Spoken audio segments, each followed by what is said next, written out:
Good morning, everyone, and welcome to the Levittown Public Library program, Agoski with Kimberly Sabat on Monday, December 6th, 2021. Take it away, Kimberly.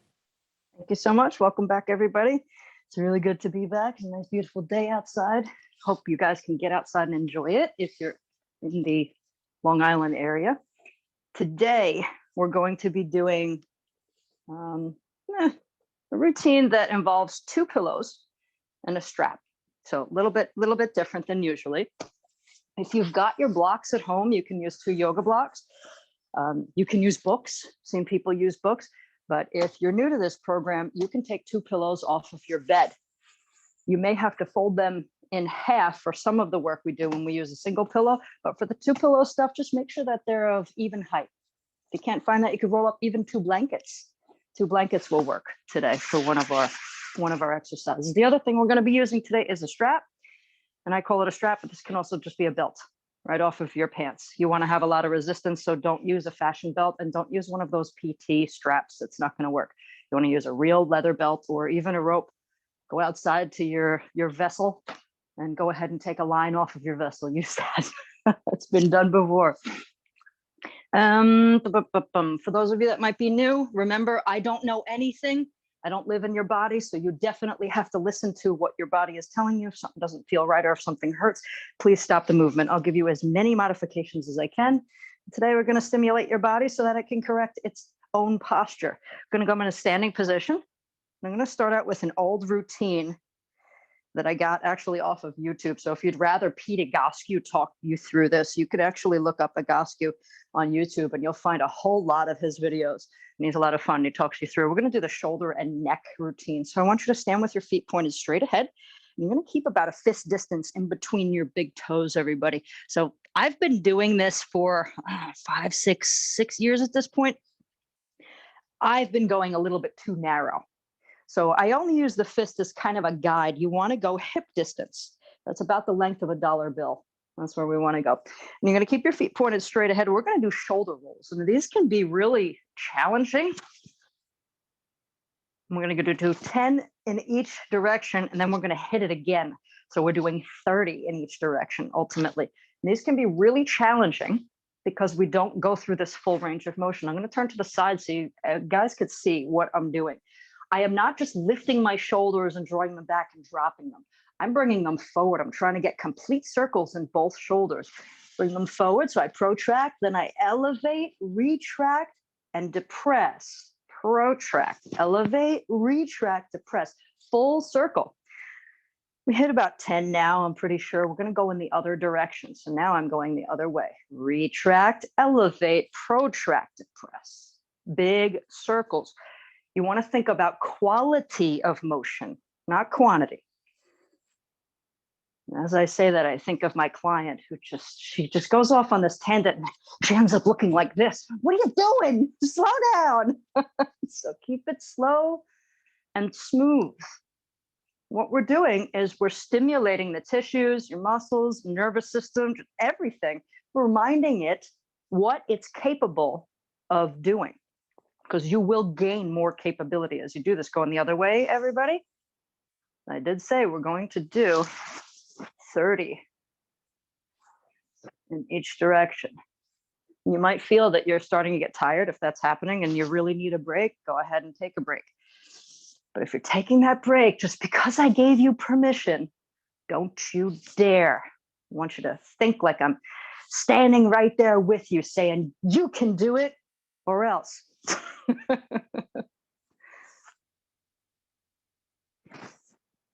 Sometimes some of the movements I give my clients, the shoulder movements and the loading, they can't do it. Other way, this is one of the easiest moves I can give people. I haven't met one person who can't do this to some degree or another. And waking up your shoulders can really be an excellent way of unlocking your pelvis, believe it or not.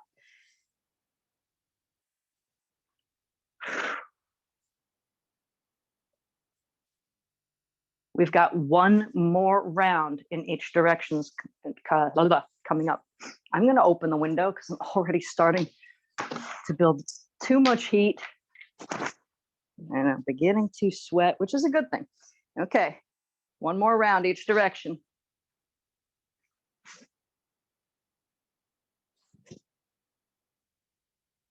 Who thought middle of winter going to be standing there doing shoulder rolls?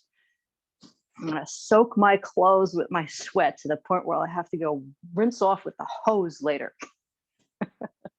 We're old school around here. We haven't invented showers. Other direction. Last round, going for 10. Try to keep it smooth and complete full circles.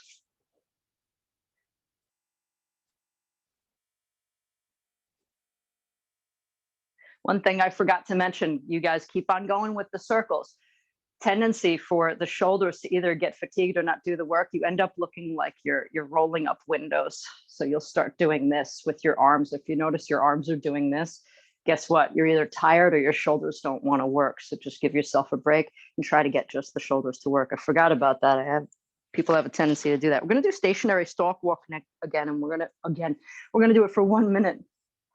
1 minute, everybody. Stationary stork walk looks like this. You're going to interlace your hands behind your head and draw your elbows back. The reason why you do that is to get the shoulders to come into, well, your scapula and your thoracic comes into extension, which changes what goes on in your pelvis and your hips. So I want you to keep your hands behind your head if you can, and keep your elbows drawn back strong. If that's hard for you to do or you can't do that, just place your hands on your shoulders, or even put your hands on your hips. That's cool too. I want you to keep your shoulders back and down. Okay. Stork. Everybody remember Karate Kid? Except we're going to do it really clean. When you lift your knee, I want you to try and keep it in the same line as your hip vertically. So don't let the leg come out to the side. Don't let the knee dive in. You want to lift it straight up. Keep your ankle dorsiflexed. And we're going to do this for 1 minute. You don't have to walk around the room. You can keep it stationary. But I feel like walking around the room. Probably because I'm going to open up another window. It's really nice out today. And it's not a bad idea to give it a shot going backwards. We do that as well.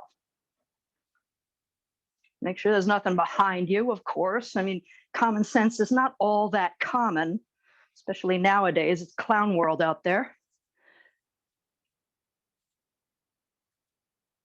You'll notice if you do give it a try going backwards, it's going to feel different in the muscles that you're actually recruiting.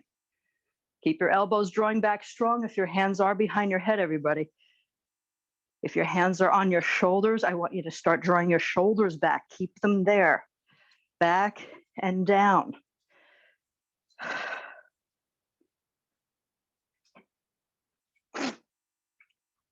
Relax. We're going to go for a 1 minute squat. And this is a free squat. We're not going to do this like the therapy style where you hang on to the door. That we might even do later in the week in my Thursday class. But free squat is not touching anything. So you're going to keep your feet pointed straight ahead. I want you to keep them hip distance, as always. But when you do your squat, you're like sitting in a chair that isn't there. But I want you to think about keeping an S curve in your spine. So you want to keep the pelvis at an anterior tilt. Arms go straight ahead, retract your shoulders, and then come into your position. For those of you that know you already have a hard anterior tilt, don't try to force it anymore, because all that's going to happen is this is going to happen with your back. You're going to try and press, you're going to compensate, and you're going to use your back to do it. We want that anterior tilt to come from your pelvis, from the psoas. Well, some of you have been with me for a really long time.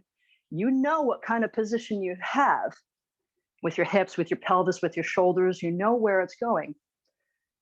So you don't have to do these hard anterior tilts if you've already got that.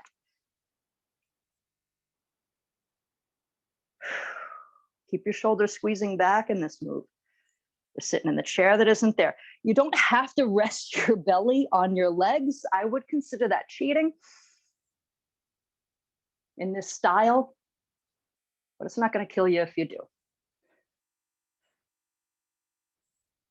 Fantastic. Come on out of it. I'm going to take you to standing knee pillow squeezes, which is a weird one. It is weird. Take your pillow or your block. I want you to stand hip distance. We're going to start there.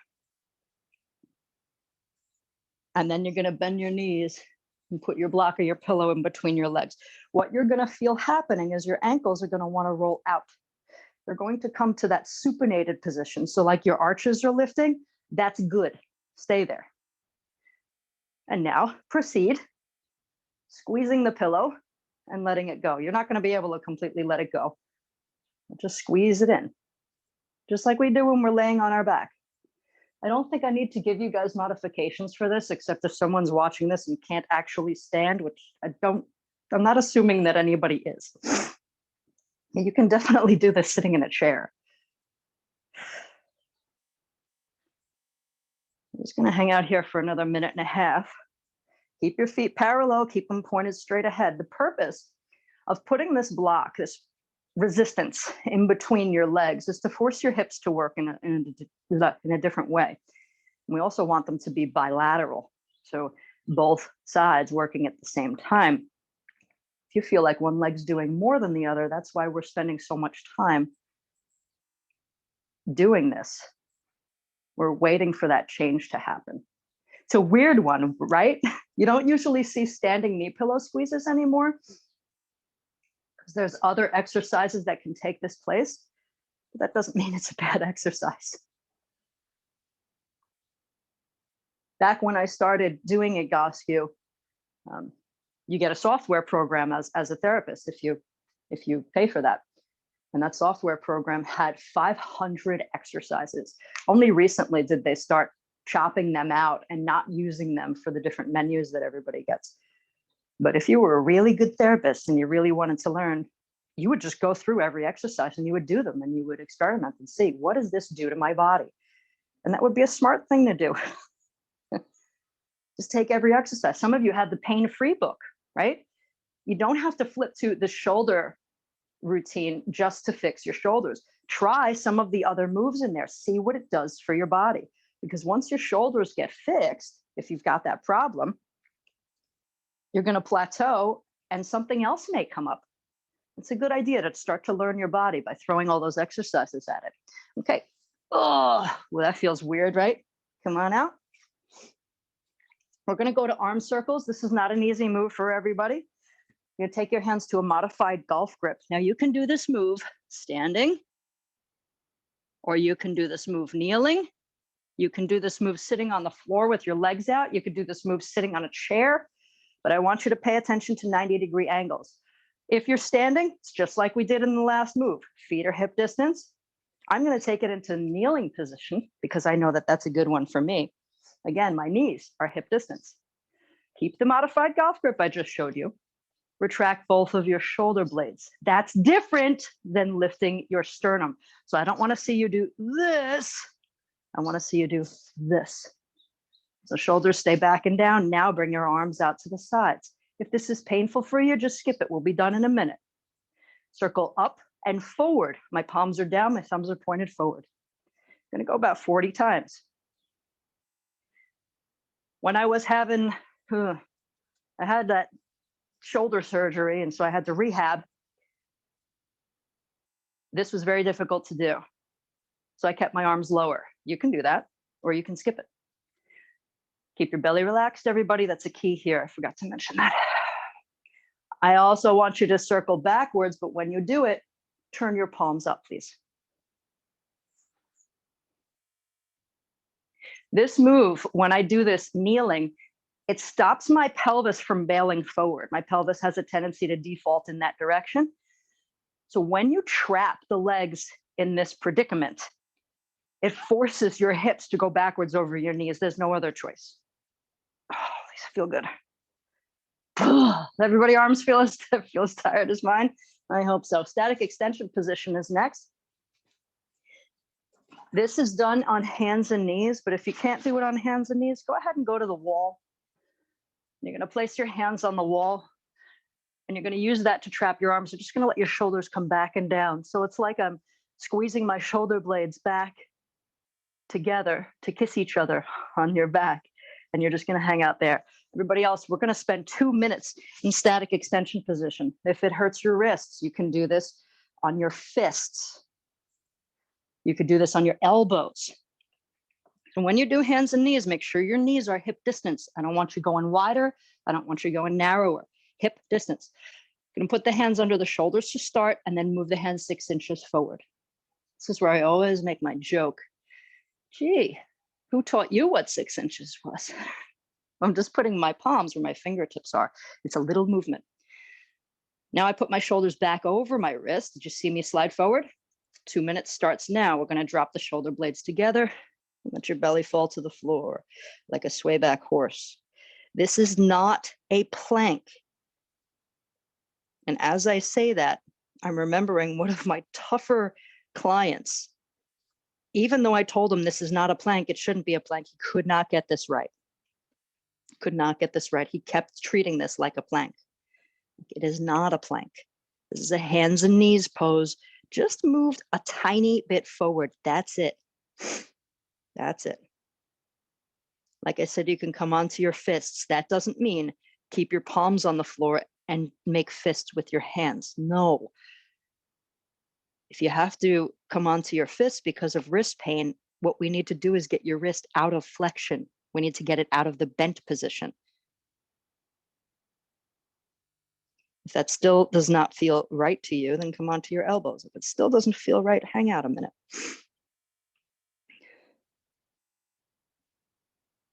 If you're noticing that your elbows keep bending, you have to keep, oh, I have to straighten them. Oh, I have to straighten them. Oh, I have to straighten them.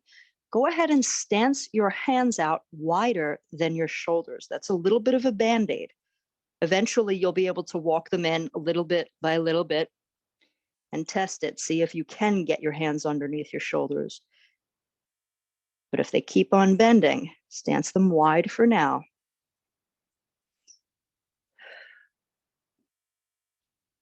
There's so many other things we can do in this position with the ankles. You could put a strap around your ankles. You could put a block in between your ankles. You could do squeezes while you do this.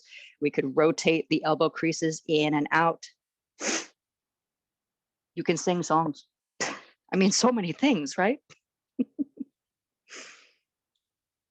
They could kill 2 birds with 1 stone by doing ankle squeezes or abduction with a strap. Oh, we're not going to do that today.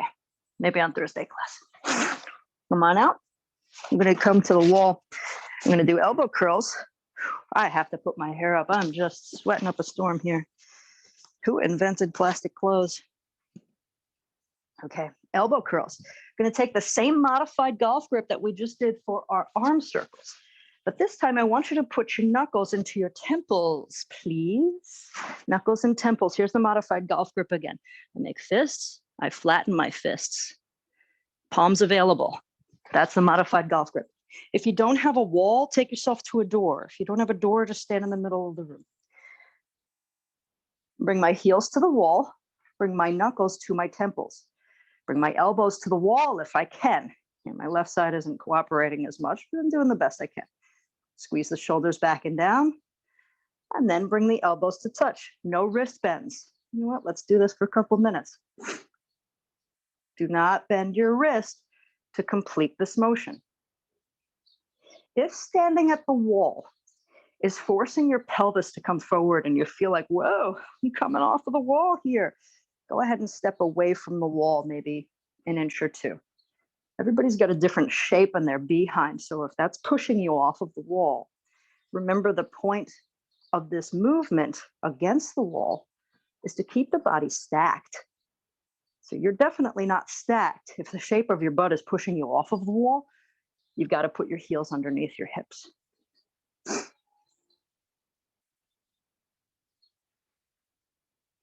Even though my skin, my flesh is actually touching the wall, I'm continuing the motion. So once my arms touch the wall, I'm actually squeezing back and down and going further. So just because you touch the wall, don't end the move there. Elbow curls can be done sitting floor. It can be done sitting in a chair. It can be done laying on the floor. You look up YouTube and Bill Murray, and you'll see Bill Murray doing them before he plays golf.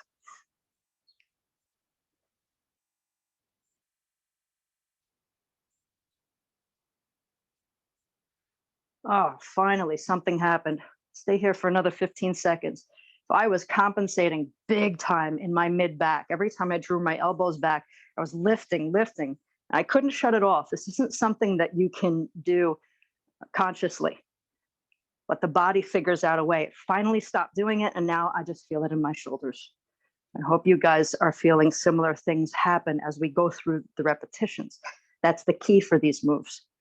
Give you enough repetitions so your body changes. Relax, come out of it. I'm going to do standing overhead extension next, everybody.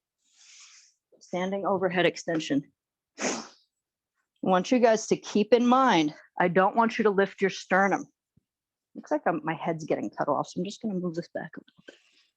I think that'll be it. Do not lift your sternum. This isn't a back bend, but this is going to feel like you want to lift your sternum because your shoulders might stop. That's okay if they do. Only move through your shoulders here. So I'm standing, interlacing my hands. I'm going to press my palms towards the floor. When that happens, you'll notice your elbows are straight, right? Keep them there. We're just going to hold this move for 1 minute. We're going to bring the arms overhead all together now, but go slowly. Because if you notice, oop, I hit this point and my elbows want to bend, don't go any further. I don't want you guys to get into compensation. I used to look really pretty doing this with my arms directly overhead. Now my left shoulder is kind of hindering that. So I don't push it and twist. So I'm not going to do this because my right arm can do it and my left arm can't. I'm going to go as high as my left arm allows. You're probably experiencing something similar. I want to go higher. I wish I could, but I'm not going to cheat by bending my back and leaning back. I want my shoulders to do this. So I'll just leave it where it is for now. And I'm still trying to keep my elbows nice and straight while I lift. I know you feel it.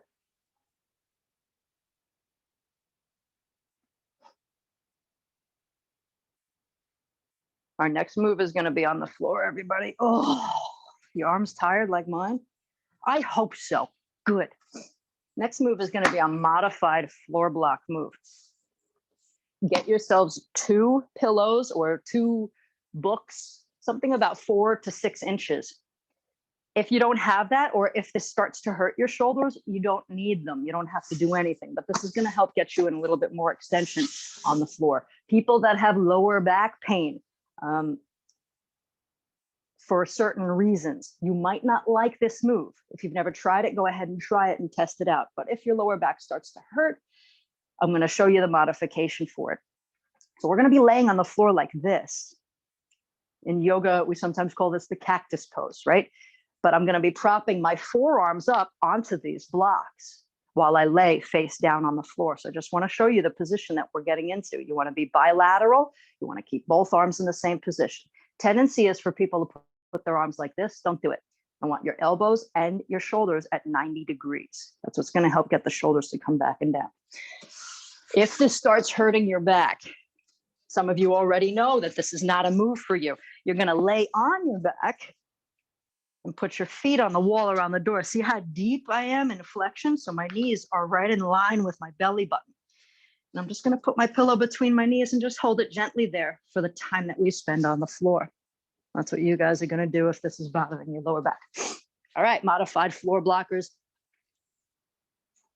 I'm going to hang out in modified floor block just so you guys can get used to it. Keep your strap nearby because we're going to use this. So I'm going to eventually be putting this around the ankles after we do some work here. Face down. Legs are straight out behind you.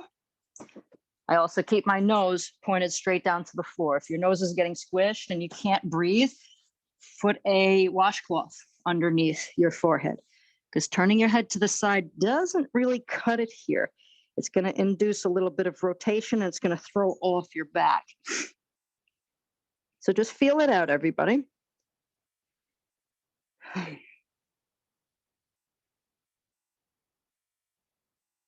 What this move is supposed to do is get your thoracic, your upper back, in extension. If this is causing you pain, genuine pain, then you don't have to have your arms propped up onto pillows or blocks or books or anything. You can rest your arms on the floor, see if that eases the pain. If that doesn't, then you're going to take that place on your back against the wall with your knees deeply into your chest, the one that I just showed you.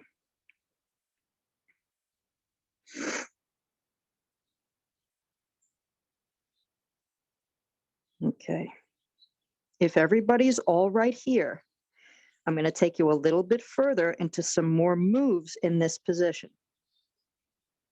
Usually we'll lay here for 10 minutes in order to let the erector spinae, those are the muscles that run up and down your back on either sides of your spine. They're like bunches of hot dogs, but they shouldn't feel like that. So this is to help balance those muscles out. So usually that takes 10 minutes to do. For some people, it does for me. But we're going to move on. Keep your arms in this position. Keep your nose down to the floor. I want you to bend your knees. So like you're bringing your heels towards your butt. This might increase sensation in your lower back in the bad way. If that does, go ahead and lay on your back and put your feet on the wall like I showed you earlier.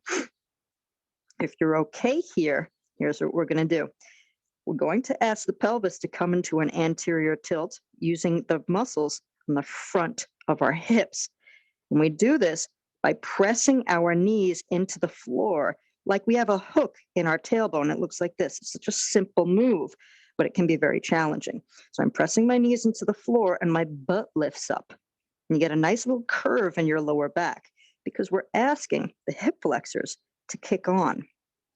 It's like I'm trying to draw my knees in towards my chest repetitively over and over. I pull and release. You can see why somebody who already has an anterior tilt where things are tight and it won't release, that this move might hurt them further. So this is not a move for those of you who know you have an anterior tilt. I would recommend using that modification that I gave you early because I know some of you have some pain when you do some of these moves.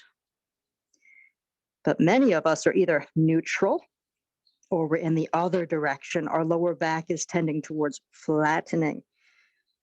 So this is going in the opposite direction, wouldn't you say? So I'm pressing my knees into the floor over and over. I'm trying to pull my knees into my chest. Pull, release, pull, release. And I'm trying to go bilaterally on both legs at the same time, even though I know one is going to be a little stronger than the other. Feel your tailbone lifting up. Feel your pelvis kind of tipping forward. That's our anterior tilts, what we're going for. A few more of these, and then we're going to reach around. We're going to grab the strap.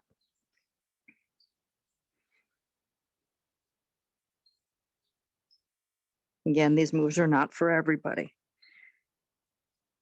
That's why I give you modifications. But the thing is, they should be for everybody. But the problem is that many of us come to this exercise routine with a lot of deviations. So we have to listen to our own body. That's why I love how Peter Goski teaches. He teaches that he's a dope and doesn't know anything. And that's absolutely true. He knows his body. He helps people learn their own body. Take your strap. I'm going to put the strap around the ankles. And you guys can test this out too. You can put a block in between your ankles and see what that feels like when you do this. But we're going to do strap around the ankles now. So what that's going to do when we press out is going to take the femurs to an internal rotation. So if this doesn't feel right to you when we do the exercise, give it a try by putting the block between your ankles and squeezing on that. Make up some stuff. Okay, I'm coming back to the modified floor block position. Now I've got my strap on my ankles. I'm gonna try to keep my feet as parallel to each other as I can. That's a toughie, especially when you press out on the strap, your feet want to evert. It's not gonna kill you, but if you do have somebody nearby, have them check. Hey, honey, make sure my feet are parallel. Okay, so we're coming back to that same position. I'm bending my knees. I'm not doing the lift with my tailbone. No, no, no. Now we're just pushing out on the strap and releasing. Well, that feels weird, huh? Push out and release. Holy cow, am I off? Okay, I might be crooked because my one leg is pulling so much harder than the other. So I'm checking that. If you notice, wow, this isn't correcting itself. My one leg is so much stronger than the other. Look and make sure that you're not crooked. That goes for any move. If you notice, wow, this is supposed to be felt on both legs or both arms. You might be crooked, so just check yourself. Okay. This is a repetitive motion, so I'm pressing and releasing.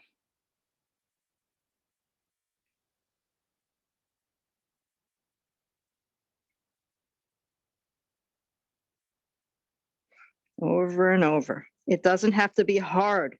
The harder you go, the more compensation is going to occur.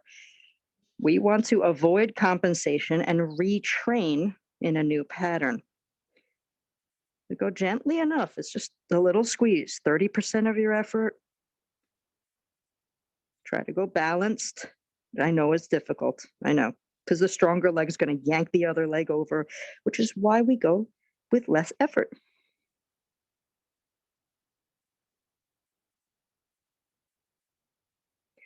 You should start to feel this in your hips, but oh my goodness, my calves are tired. I am in such terrible compensation here. Yeah, my calves are overworking. I feel some of it in my hips. And when my calves get really tired, they're going to finally just give up. And then my hips are going to be forced to do the work. And that's what we want, really. This should be coming from the hips. Just a few more, a few thousand more.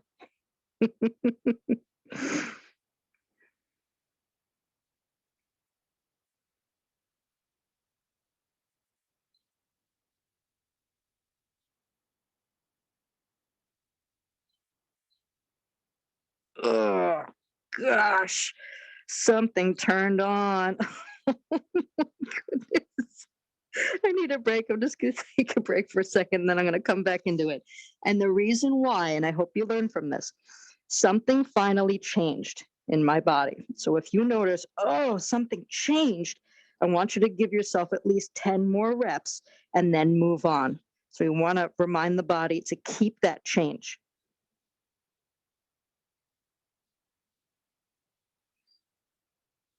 Oh, oh. Whew. Okay. Did everybody feel that? I hope so. Finally, it came out of my calves and just went boom, right there. Right there. So, one of the muscles responsible for getting that internal rotation is the tensor fascia latae, which is a very superficial muscle right here. Secondary hip flexor. Okay, great. Hope everybody enjoyed that. Let's give those muscles a little bit of a break. I'm just going to move my stuff to the side. I'm going to lay in frog pose for a little while. Frog pose is laying on your back. You can do this sitting on a chair if you wanted to. I'm going to put the soles of my feet together and let my knees fall out to the sides. Because I'm on video, there's a tendency for people to think that my knees are actually hitting the floor. They're not. I just have that range of motion in my legs. My knees are not hitting the floor. So your knees might look like this. They might look like this. Hopefully not after all the work we did. But we're just going to let the legs flop out. 2 minutes. While we listen to people blow leaves around in the neighbor's yard.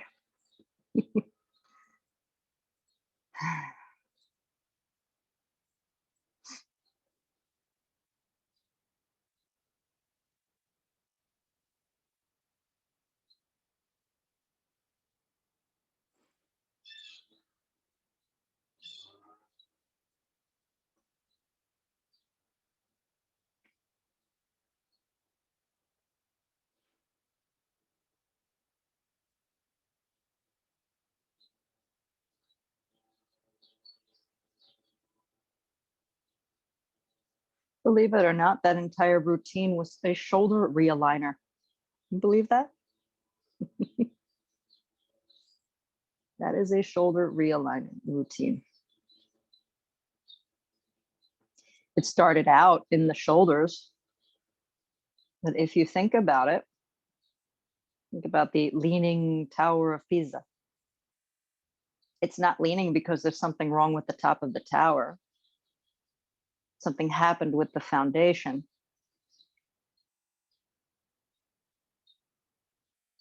So many of the routines that have to do with shoulders either begin or finally end up strengthening our base. Because a base not doing its work is usually the reason why the upper area gets into compensation.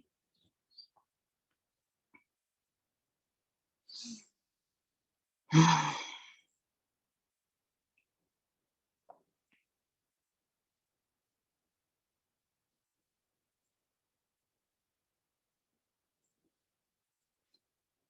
going to take it through some oldies and goodies. Haven't done glute squeezes in a while, or we did them in a standing inline position. Oh, I think that was Thursday. Yeah, it wasn't with you guys. That was Thursday. Okay, stay in the hook lying position. I'm going to put your feet hip distance. We're still laying on the floor. Can't lay on the floor, go ahead and do this in a chair. So I'm pointing my feet straight ahead. They're staying parallel. And these are good old glute squeezes. You're going to squeeze your butt cheeks together like Peter Goskew says, crack a walnut. Crack a walnut.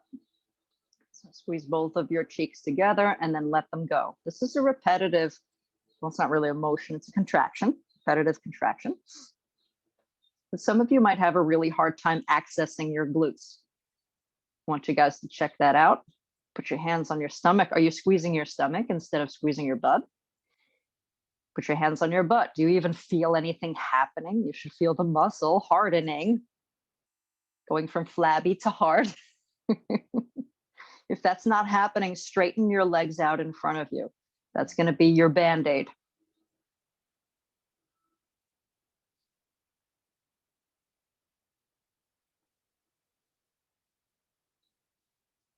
When I had that incident with my knee, my glute squeezes shut down.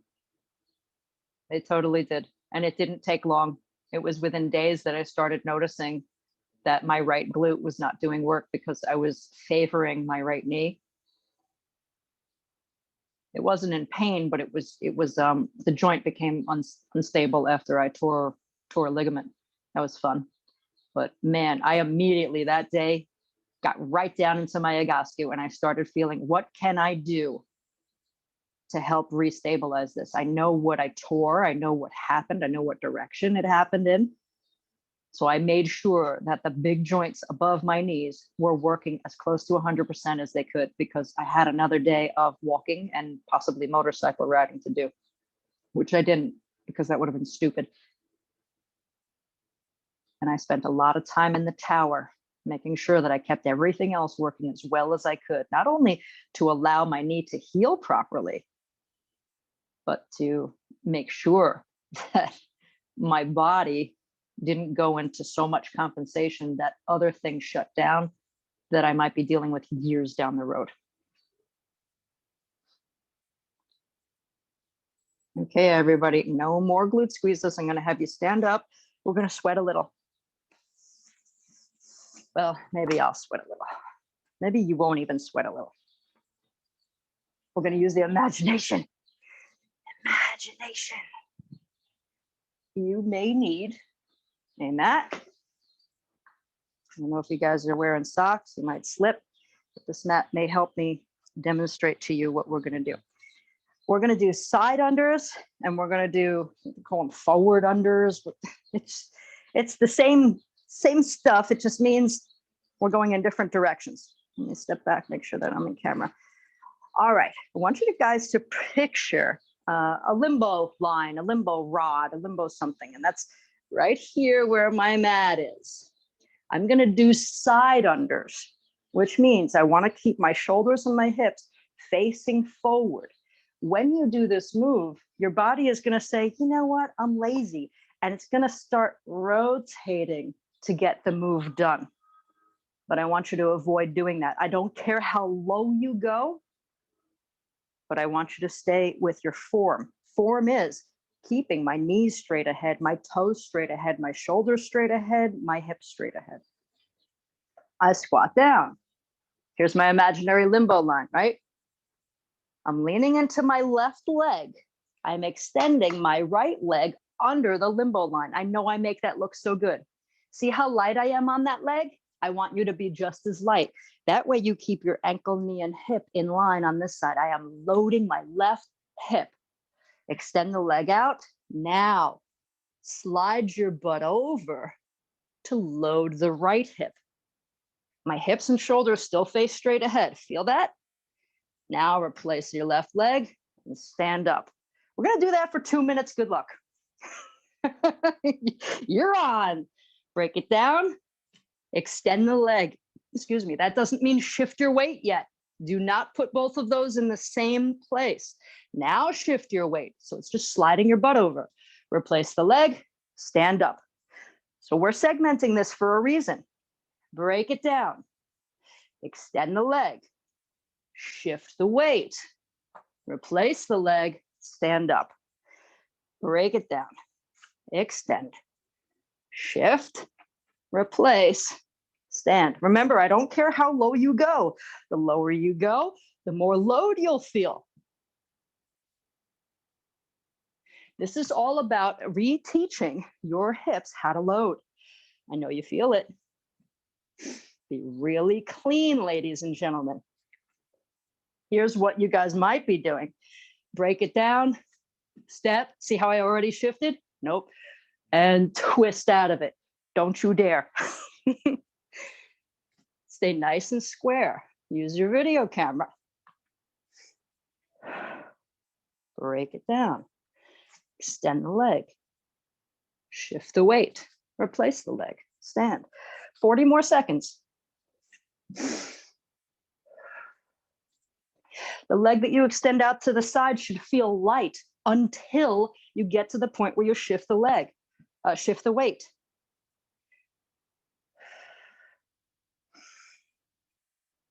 Remember, I don't care how low you go. Lower you go, the harder it's going to be. 15 seconds.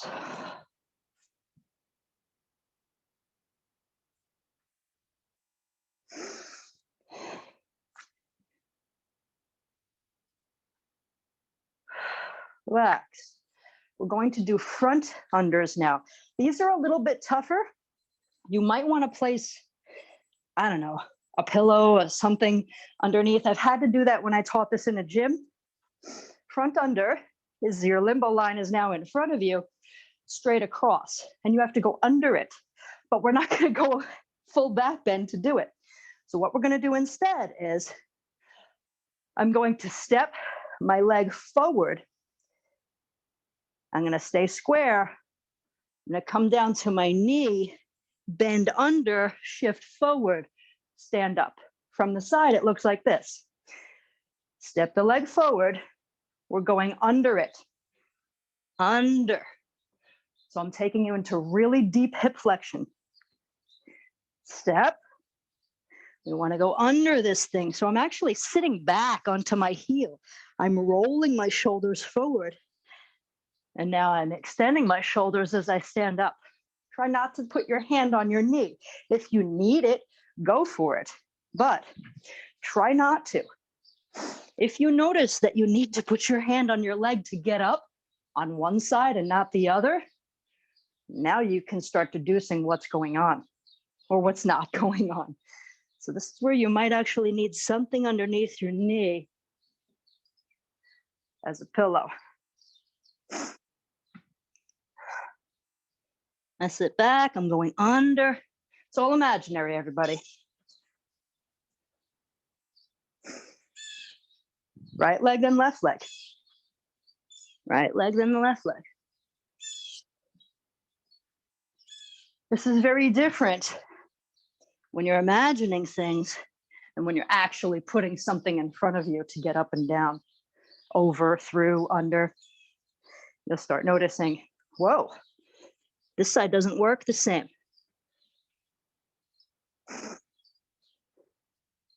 Stops you from cheating. Under, forward, come on up. 30 more seconds, friends.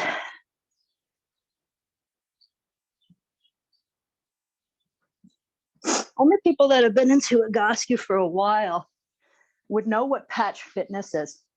This is part of patch fitness. When Pete was asked by some of the athletes, hey, we need stuff that's a little bit harder than glute squeezes, knee pillow squeezes. Is there a workout we can do? He started developing a routine, which is hard like this: push-ups, sit-ups, handstands, all sorts of stuff. But they did it in this tomato patch. So nobody was using this field, and they just started calling it the patch workout. Relax, everybody. Good job. Whew. Good job, Kim. So those are our front unders and our side unders. I'm going to give you some finishing moves. Let's do a good old air bench.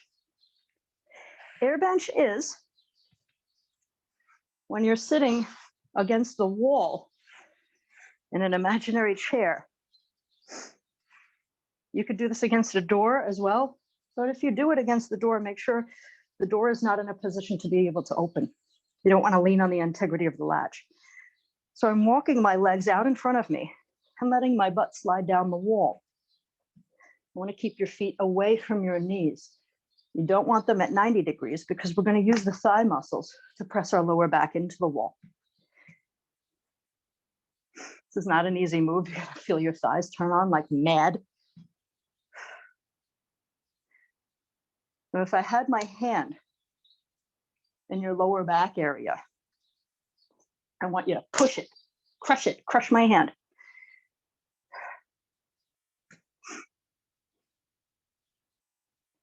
I don't want your knees coming out wider than hip distance. Demonstrate that from the front. You want your knees to stay hip distance. You want your feet to stay hip distance. Feet stay parallel. If this is bothering your knees, go ahead and slide your butt higher. Give me 20 more seconds if you can.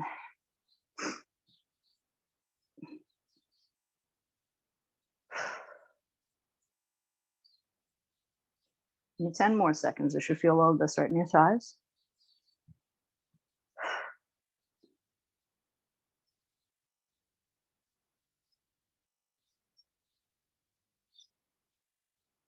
Okay, come on out. Fantastic. Now we're going to stand at the wall. We're going to do this pigeon-toed. If that bothers you, then you're just going to stand with your feet straight at the wall. No harm in doing that. So I'm pointing my feet in, and I'm doing that from my hips, and I'm tightening my thighs.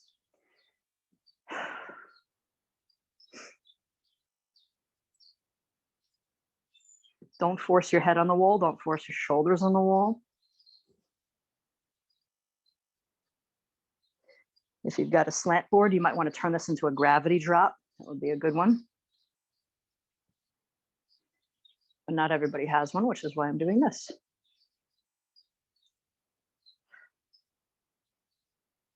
So the air bench, very good move, very strong move to get rotation out of the body. Maybe doing those side unders and front unders might have induced a little rotation in your pelvis because one of your legs still might be working differently than the other. So I want to make sure that we keep any rotation out of the body. So that's called leaving the body in neutral. So that's why I'm giving you these vertically loaded moves that are more bilateral to make sure if I did induce a little rotation with those last moves, then we're going to nip that in the bud.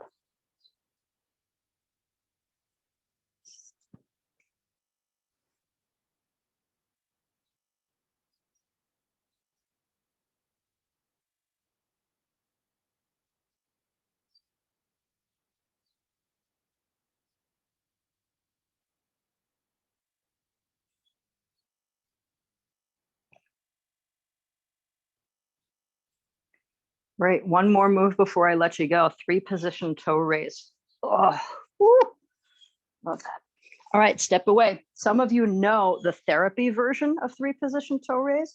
If you do, go ahead and grab onto your door handles or do what I did on Thursday when I slammed my, there we go.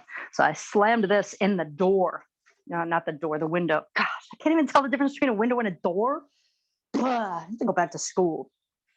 So in a perfect world, when you do 3-position toe raise, you want to keep the shoulders stacked over your hips, stacked over your heels. You can't do that unless you're actually hanging on to something when you're doing this move. If I let go of this strap, I'm going to fall backwards. It's not a bad thing to do it in the middle of the room, but what happens is your hips start to bail forward, that's all. So if you do have the option to hang on to something while you're doing this, you can actually lean back and look down at your toes when you do this move. I like to hang on to a door handle. But I'm going to do this for those of you that don't have that. Feet point straight ahead, just right off the bat. And you lift and lower. So my heels are coming up off the floor and back down. Do not roll out on your ankles. See that? When I did that roll, don't do that. That's supination. I want you to stay balanced. Stay balanced.